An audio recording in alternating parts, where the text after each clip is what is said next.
ఉన్న బంగారాన్ని విడిపించి ఆ రోజు ఆన్లైన్ రేటుకే మేము కొంటాం. Sharma gold company. నమస్తే గురుగారు. శ్రీమాత్రే నమః. శ్రీమాత్రే నమః. గురుగారు, మనిషి జీవితంలో నవగ్రహాలు చాలా crucial role, important role play చేస్తూ ఉంటాయి అని అంటారు. మనం ఏదైనా గుడికి వెళ్ళినప్పుడు ఎప్పటికీ కాంట్రవర్సీ ఏంటంటే, ముందు ప్రధాన ఆలయంకి వెళ్ళాలా లేదంటే నవగ్రహాలని దర్శించుకున్నాక కాలు కడుక్కొని వెళ్ళాలా అని. అసలు నవగ్రహాలు అంత ఇంపార్టెంట్ అన్నప్పుడు ఈ కాలు కడుక్కునే సిచ్యువేషన్, ఈ టాపిక్ ఎప్పుడు ఎందుకు వస్తుంది? అండ్ దెన్ నవగ్రహాలు మనిషి జీవితంలో ఎలాంటి ఇంపార్టెంట్ రోల్ ఎప్పుడు ప్లే చేస్తాయి? ఈ వీడియోలో ఈ వివరాలు తెలుసు. శ్రీ గురుభ్యో నమః. శ్రీమాత్రే నమః. ఇప్పుడు మనం ఒక రాష్ట్రపతిని కలవాలి అంటే మొదలు అడ్మినిస్ట్రేషన్ దగ్గర ప్రాసెస్ అంతా కంప్లీట్ అయిన తర్వాత వెళ్ళి కలుస్తామా, లేదంటే డైరెక్ట్ రాష్ట్రపతి దగ్గరికి వెళ్ళిపోతామా? ఎస్, ప్రాసెస్ హైరార్కీ ఫాలో అవ్వాల్సిందే. అడ్మినిస్ట్రేషన్ ప్రాసెస్ ఉంటుంది. అట్లాగే ప్రధాన దేవాలయంలో ఉండేటువంటి శివుడు కానీ, విష్ణువు కానీ, అమ్మవారు కానీ, ఎక్కడ ఆంజనేయ స్వామి గారు, ఏదైనా ప్రధాన దేవాలయం అంటే వారి దేవాలయం అది. ఇప్పుడు రాష్ట్రపతి కార్యాలయంలో ప్రొసీజర్స్ సేమ్ ఉంటాయి, కలెక్టర్ కార్యాలయంలోనూ ప్రొసీజర్ సేమ్ ఉంటుంది. కానీ కలెక్టరు రాష్ట్రపతి ఒకటి కాదు కదా. కాదు. అట్లాగే ఆంజనేయ స్వామి దేవాలయము చిన్నదైన ఆంజనేయ స్వామి, రాముడి దేవాలయం గొప్పదైనా చిన్నదైనా రాముడే, ఆంజనేయ స్వామి. తారతమ్య భేదం ఎక్కడైనా ఉంటుంది. సో మొట్టమొదటిగా ఏంటంటే మనం ఏ దేవాలయంకి వెళుతున్నాము అనేది ఇంపార్టెంట్. ఆ దేవాలయం వెళుతున్నప్పుడు మనం ఏ శక్తి కోసం వెళుతున్నాం? బుద్ధిర్బలం యశోధైర్యం నిర్భయత్వం అరోగత అజాడ్యం వాక్పటుత్వంచ హనుమత్ స్మరణాత్ భవేత్. మనకు బుద్ధి బలం జరగాలన్నా, జాడ్యం పోవాలన్నా ఆంజనేయ స్వామి యొక్క స్మరణ కావాలి మనకి. కాబట్టి ఇప్పుడు ఉదాహరణకి మోస్ట్లీ నవగ్రహాలు ఎక్కడైనా మోస్ట్లీ ఆంజనేయ స్వామి దేవస్థానంలో నేను చూస్తున్నాను మనం. కాబట్టి ఆంజనేయ స్వామి దేవస్థానానికి వెళ్ళేటప్పుడు నవగ్రహాల ప్రదక్షిణ చేయాలి. మోస్ట్లీ శనివారం వచ్చిందంటే అందరు నవగ్రహ ప్రదక్షిణలు స్టార్ట్ అవుతుంది, తిరుగుతానే ఉంటారు అందరు నవగ్రహ ప్రదక్షిణ. ఫస్ట్ ఒకటి గుర్తుపెట్టుకోండి, ప్రదక్షిణ వల్ల కలిగే లాభం ఏంటో గుర్తుపెట్టుకోండి. మొదలు ప్రదక్షిణం వల్ల ఏం జరుగుతుందంటే మన ఆరా ప్యూర్ అవుతుంది. మనము ఆ నవగ్రహాలు ప్రతిష్టాపన చేసేటప్పుడే నవగ్రహ యంత్రాలు పెడతారు. పెట్టి ఆ నవగ్రహాల చుట్టూ మనకు ప్రదక్షిణ చేయడం అని చెప్పడం అంటే ఏంటంటే ఆ నవగ్రహ ఆరా ఏదైతుందో ఆరా మనల్ని ప్యూర్ చేయడం. ప్రతి ఒక్కరు కూడా కర్మ అనేటువంటి ఆరా ద్వారా ఉంటారు. ఈ నవగ్రహాలు ఎవరు అంటే అడ్మినిస్ట్రేషన్స్, కంప్లీట్గా అడ్మినిస్ట్రేషన్. నువ్వు ఎవరు అనేది చెప్పేది నీ జాతకం. నీ జాతకం అంటే అర్థం ఏంటిది? ఈ జాతకంలో ఆ 12 గళ్ళల్లో ఉండే నవగ్రహాలే. ఆ నవగ్రహాలను బట్టి నువ్వెవరో నాకు తెలుస్తుంది జ్యోతిష్యంలో. నువ్వు అంటే ఎవరు? ఈ శరీరం కాదు. నీ సోల్ ఏంటి? నీ ఆత్మ ఏమిటి? నీ సోల్ ఎక్కడి నుంచి వచ్చింది? ఎంత కర్మను తీసుకొని వచ్చింది? గుడ్ కర్మలు తీసుకొచ్చిందా, బ్యాడ్ కర్మలు తీసుకొచ్చిందా? నువ్వు ఏ కర్మలు చెయ్యాలి? నువ్వు ఎలా ఉంటావు? నువ్వు సుఖజీవియా, భోగజీవియా, రోగజీవియా, యోగజీవియా, కష్టజీవియా, నష్టజీవియా, రుణజీవియా అనేది నీ జీవితం మొత్తం చెప్పేది నీ నవగ్రహాలే. కాబట్టి మన జీవితాన్ని నిర్దేశింపచేస్తున్నది ఈ నవగ్రహాలు. కాబట్టి ఆ నవగ్రహాలని వెళ్ళి మనము ప్రాధేయపడ్డం ఒకటే, అంటే మనము శరణాగతి వెళ్ళడం, ఆ నవగ్రహాలకి శరణాగతి వెళ్ళడం. నేను తెలుసో తెలియకో ఎన్నో కర్మలు చేసి ఉంటాను.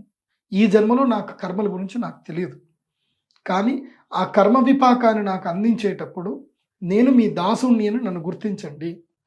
నన్ను ఏం చేయండి అంటే, నేను మీకు ప్రదక్షిణ ఎందుకు చేస్తున్నాను అంటే ఆ కర్మ విపాకం నుంచి నన్ను తీసి నన్ను మోక్ష మార్గం వైపు వెయ్యండి అని మనము చెప్పుకోవడమే ప్రదక్షిణ చేయడం యొక్క ముఖ్య ఉద్దేశం.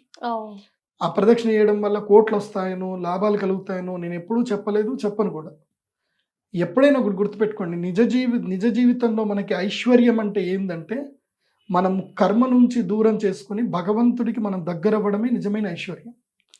మనం ఎంత కోటీశ్వరుడైన, ఎందుకోసం అంటే నేను ఎంతో మందిని చూస్తాను, కోట్లు ఆస్తుంటుంది, వచ్చి ఏడుస్తారు, నా రూమ్లో వచ్చి కూర్చొని ఏడుస్తారు. ఏముంది అని అంటే అది జరగట్లేదు, ఇది జరగట్లేదు, వాడెత్తుకపోయాడు, వీడు మోసం చేశాడు, అది మోసం చేశాడు. ఒక సర్టన్ టైంకి వచ్చేసరికి, అంటే 0 టైం వచ్చే ముందు కరెక్ట్గా భగవంతుడు ఒక 10 సెకండ్స్ టైం ఇస్తాడు, లైఫ్ అంతా కనిపిస్తుంది. ఏముంటుంది అప్పుడు? ఏముంటుంది అంటే 0 ఉంటుంది, ఇంకేముంటుంది అక్కడ. సో మళ్ళీ కర్మ అంటు పెట్టుకొని పోవడమే. సో భగవంతుడి దగ్గరికి వెళ్ళేటప్పుడు ఐశ్వర్యం అంటే అర్థం ఏంటంటే బుద్ధి, బలం, యశో, ధైర్యం, నిర్భయత్వం, అరోగత, అజాడ్యం, వాక్పటుత్వం. ఈ 8 కలిపితేనే అష్టైశ్వర్యం. ఈ అష్టైశ్వర్యాలు మీకు రావాలంటే మంచి బుద్ధి రావాలి, మంచి బలం రావాలి, యశస్సు అంటే మంచి కీర్తి రావాలి, ధైర్యం మంచి ధైర్య సాహసాలు మీకు చేసే శక్తి మీకు భగవంతుడు ఇవ్వాలి, నిర్భయత్వం భయం అనేది ఉండకూడదు, అరోగత అని అంటే ఆ రోగాల నుండి రాకూడదు. అజాడ్యం అంటే ఎక్కడ కూడా ఇట్లాగే ఉండిపోకూడదు, స్టాగ్నెంట్ ఉండకూడదు. వాక్పటుత్వం, చక్కని వాక్పటుత్వం రావాలి. ఈ 8 గుణాలు రావాలని భగవంతుడికి మనం ప్రార్థన చేయాలి. సో ఆ విధంగా ప్రదక్షిణ చేసేటప్పుడు ఏంటంటే మొట్టమొదటిగా బుధగ్రహం నుంచే ప్రదక్షిణ స్టార్ట్ చేయాలి. బుధుడు మనకి తూర్పు వైపున ఉంటాడు. సూర్యుడి దగ్గర నుంచి కదా, మధ్యలో ఉండేది సూర్యుడు కదా, తూర్పు వైపు నుంచి. ఎక్కడైనా తూర్పు వైపు నుంచే ప్రదక్షిణ ప్రారంభం చేయాలి. మీరు ఏ దేవుడి దగ్గరికి వెళ్ళండి, ఎక్కడి నుంచో వెళ్ళండి, తూర్పు నుంచి ప్రదక్షిణ స్టార్ట్ చేయాలి. సో క్లాక్ వైజ్గానే తిరగాలి, ప్రదక్షిణ చేసుకోవాలి.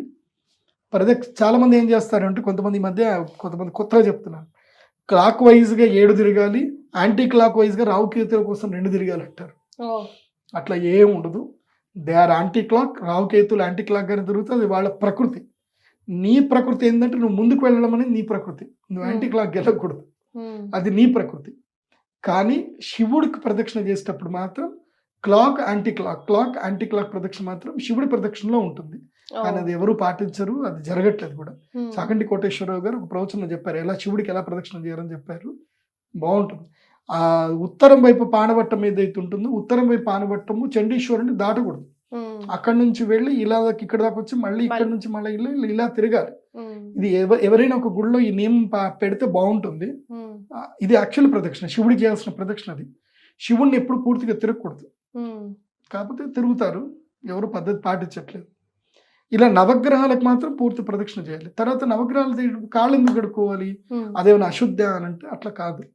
నవగ్రహాలు నువ్వు కలిసావు, ఇక్కడ నువ్వు కలిసినటువంటి నీ కోరిక అయిపోయింది, నువ్వు హయ్యర్ అథారిటీని వెళ్ళి కలుస్తున్నావు. సో హయ్యర్ అథారిటీ దగ్గర కలిసేటప్పుడు ఏంటంటే నువ్వు ఇక్కడైతే లోయర్ అథారిటీని కలిసావో మళ్ళీ హయ్యర్ అథారిటీ దగ్గర నువ్వు ఫ్రెష్ అయిపోవాలి అనేది చేస్తున్నావు అంతే. అంతకు మించి నవగ్రహాలకి ప్రదక్షిణ చేయడం వల్ల ఏదో జరిగిందని కాదు. ఒక కర్మ చేసావు ఇక్కడ, ఈ కర్మ అయిపోయింది, ఇప్పుడు ఇంకొక కర్మ చేయబోతున్నావు. దానికి దీనికి మధ్యన ఏంటంటే ఆచమనము, కాళ్ళు గడుపుకోవడం అనేది పద్ధతి.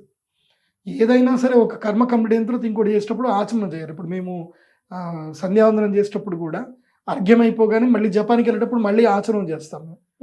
సో ఆచమనం ఎందుకోసం అంటే నెక్స్ట్ మళ్ళీ దానికి మళ్ళీ విష్ణు స్మరణ చేసుకుంటూ పోవడం అనమాట. అట్లాగే తప్పకుండా కాళ్ళు కడుక్కోవడం అనేది ప్రధానం. ఎందుకోసం అంటే ఉపాంగ దేవతల్ని మీరు కలిసినప్పుడు, గొప్ప దేవతల్ని కలిసినప్పుడు మధ్యలో ఒక స్పేస్ అనేది కావాలి. అదేంటంటే కాళ్ళు చేతులు కడుక్కోవడం, అంతకుమించి ఏం లేదు. అంటే గురుగారు ఇప్పుడు ఒకే గుడిలో అన్ని శివాలయం ఉంటుంది, సాయిబాబా, గణేశుడు అన్ని ఉంటాయి. అప్పుడు మనం ఇండివిజువల్ గా కాళ్ళు కడుక్కొని వెళ్ళాం కదా, కంటిన్యూస్ గా వెళ్తూ ఉంటాం కదా. నవగ్రహాలు కంప్లీట్ గా కర్మ విపాక గ్రహాలు. కర్మ విపాక గ్రహాలు వేరు, అనుగ్రహ దేవతల గ్రహాలు, అనుగ్రహ దేవతలు వేరు. దేవతల అనుగ్రహాన్ని మాత్రమే ఇస్తారు, అంటే ఆశీర్వాదాన్ని మాత్రం ఇస్తారు. నవగ్రహాలు అట్లా కాదు, మన కర్మలన్నింటినీ ఇస్తాయి, సత్కర్మలు దుష్కర్మలు అన్నీ ఇస్తాయి. కాబట్టి ఈ కర్మ విపాకం ఇక్కడ ఉంది కాబట్టి కర్మను మనం ఇక్కడ త్యజించి వెళ్ళాలి కాబట్టి కర్మ విపాక గ్రహాలకు ప్రదక్షిణం చేస్తాం. కాబట్టి తర్వాత కాళ్ళు చేతులు కడుక్కొని కూర్చొని విష్ణునామస్మరణ, విష్ణువు విష్ణువు విష్ణువు అని 3 సార్లు అనుకొని తర్వాత ప్రధాన దేవాలయం లోపలికి వెళ్ళాలి. ఇలా అన్ని దేవాలయాలు కలిసిన చోట ఏం జరుగుతుంది అని అంటే మీ మనస్సు మొత్తం చంచలమైపోతుంది. నాకు తెలిసి అది కరెక్ట్ కూడా కాదు. మీరు ఏ శక్తి కావాలో ఆ శక్తికి సంబంధించిన దేవుడు అంటే, దేవాలయం అంటే, ఇప్పుడు తంజావూరులో ఒక టెంపుల్ ఉంది, పెద్ద టెంపుల్ ఉంది.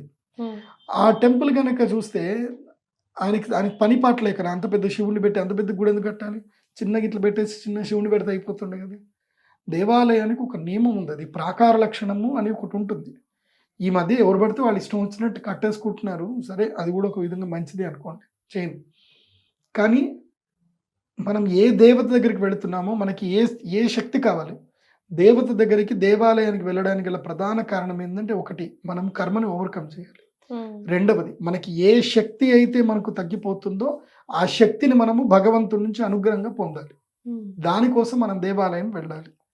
నేను ఆల్రెడీ దేవాలయం సంబంధించిన ఎలా వెళ్ళాలని ఒక వీడియో చేశాను, దేవాలయంలో అసలు ఏం చేయాలనేది కూడా ఒక వీడియో చేస్తాను. అది ఉంటే చూడండి, లేదంటే మళ్ళీ చెప్తాను, అది కూడా మళ్ళీ వినండి.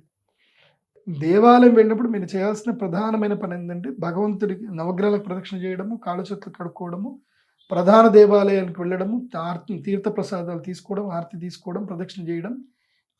ఇదంతా 50%. ఆ తర్వాత చేయాల్సిన 50% ఏంటంటే అక్కడ కనీసం ఒక 10 నిమిషాలు కూర్చొని ఉచ్ఛ్వాస నిశ్వాస స్థితిగతుల్ని అనుసరిస్తూ ధ్యానము చేసుకోవడం. ఆ భగవంతుడితో మమేకమయ్యి మీ మనస్సుతో ఆ భగవంతుడిని మీరు తిలకించడం, మనోనేత్రంతో భగవంతుడిని మీరు దర్శించుకోవడం. ఆ భగవంతుడితో మీరు సంభాషించడం, ఇది చాలా ప్రధానమైనటువంటిది. అక్కడ శక్తిని మీరు ఎంత స్వీకరించినా మీ మనస్సులో ఉన్నటువంటి వ్యధ బాధ మీరు భగవంతుడు చెప్పుకోలేకపోతే ఎట్లా? చెప్తేనే కదా మీకు స్వాత్మావలోకనం అవుతుంది, తర్వాత మీరు స్వాధ్యాయ పరులు అవుతారు. సింపుల్ చెప్పాలంటే మన బాధ ఇంకోటి చెప్పుకున్నప్పుడు ఏంటంటే డిటర్మినేషన్ అయిపోతుంది, మన బాధ ఎంత ఉంది ఏం కథ అని మనకు డిటర్మినేట్ అయిపోతుంది. భగవంతుడితో చెప్తున్నప్పుడు అది ఎంత పెద్ద బాధ, మనం 10 రోజుల క్రితం ఒక బాధ చెప్పుకున్నాం, ఇప్పుడు ఒక బాధ చెప్పుకున్నాం, దానికి దీన్ని పోల్చుకుంటే అదే పెద్ద గానే కాదు అనిపిస్తుంది. సో అలా మైండ్ డిటర్మినేట్ చేస్తుంది. అలా భగవంతుడు కూడా మనల్ని అనుగ్రహిస్తాడు. దేవాలయంలో వెళ్ళినప్పుడు ఈ పని చేయండి. Right. Thank you so much గురుగారు. నమస్కారం. శ్రీమాత.